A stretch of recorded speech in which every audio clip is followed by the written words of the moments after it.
Masih bersama kami di Sindo Today, pemirsa.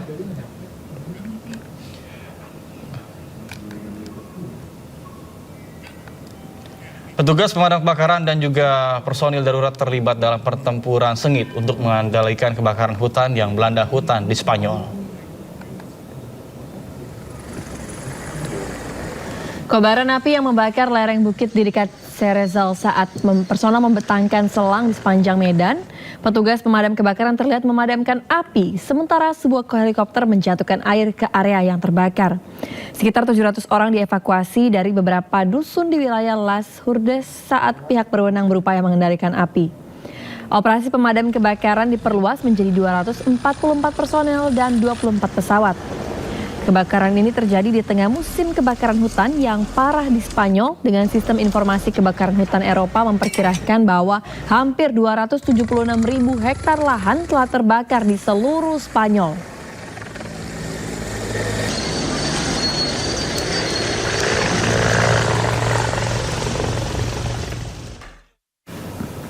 Pemirsa, kebakaran melanda fasilitas pengolahan limbah di Spanyol. Asap tebal mengepul di atas pegunungan dekat Avila di Spanyol Tengah setelah kebakaran terjadi di fasilitas pengolahan limbah. Meskipun diklaim tidak menimbulkan resiko bagi masyarakat, namun kobaran api melahap lereng gunung. Kebakaran di area pembuangan limbah pusat pengolahan Urraca Miguel membakar sekitar 1.000 meter persegi sebelum akhirnya berhasil dikendalikan. Kebakaran terbatas pada area penyimpanan limbah sekitar 700 meter dari instalasi pengolahan utama kompleks tersebut. Mesin dan juga sistem listrik bertenaga gas di pabrik tersebut dapat menimbulkan resiko yang jauh lebih besar jika api mencapai bagian tersebut. Insiden diduga disebabkan oleh pembakaran spontan.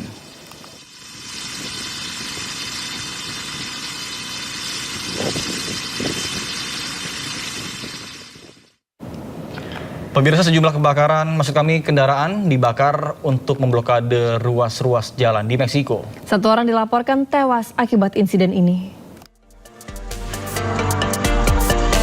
Sejumlah blokade dan pembakaran terjadi di sejumlah ruas jalan di Michoacán, Meksiko. Sekretariat Keamanan Michoacán melaporkan orang-orang bersenjata dilaporkan memaksa pengemudi kendaraan barang untuk meninggalkan kendaraan mereka dan menggunakannya sebagai penghalang sebelum membakarnya. Beberapa titik terkena dampak antara lain Jalan Zamora La Piedad, Jembatan El Sauz de Abajo, serta daerah El Pochote dan Quirin Guicharo di Ecuandureo. Pembakaran juga meluas ke beberapa wilayah lain di negara bagian ini. Kementerian Pertahanan dan badan-badan keamanan lainnya telah melakukan operasi untuk menahan target penting. Menurut media lokal, sasaran penggerebekan tersebut diyakini adalah Heraclio Guerrero Martinez alias El Tio Laco yang diidentifikasi sebagai bos alun-alun kartel Jalisco Nueva Generación. Satu orang dilaporkan tewas akibat insiden ini. Pemirsa, kelaparan parah mengancam Somalia yang diperparah dengan konflik di sana. Lebih parahnya, badai El Nino mengancam negara tersebut dengan hujan deras dan banjir pada akhir tahun ini.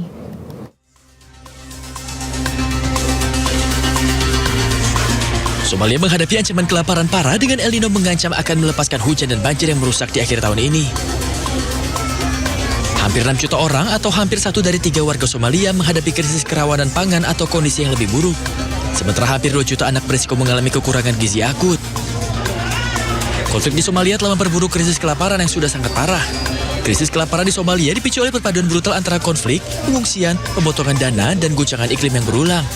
Harga tinggi yang terkait dengan krisis Timur Tengah semakin menambah tekanan.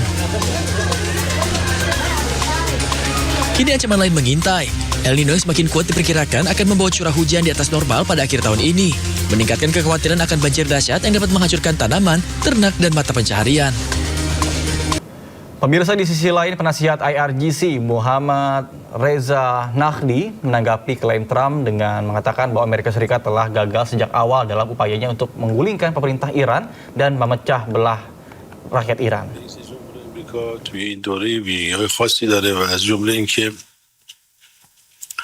خیلی کوتاه‌بینه، یعنی یک رفتار کودکانه، هیچ آینده نگری در بیاناتش نیست. یعنی وقتی صحبتی میکنه حتی به مثلا 24 ساعت بعدم فکر نمیکنه. یک رهبر مهم بزرگ بین المللی باید عمق حتی 50 ساله 100 ساله حرفش رو که تو تاریخ ثبت میشه ببینه، اما اون این ویژگیش اینه که تا فردا رو هم نمیتونه پیش بینی کنه و به اصطلاح یک حرفی رو بزنه که سنجیده باشه و آینده نگر باشه.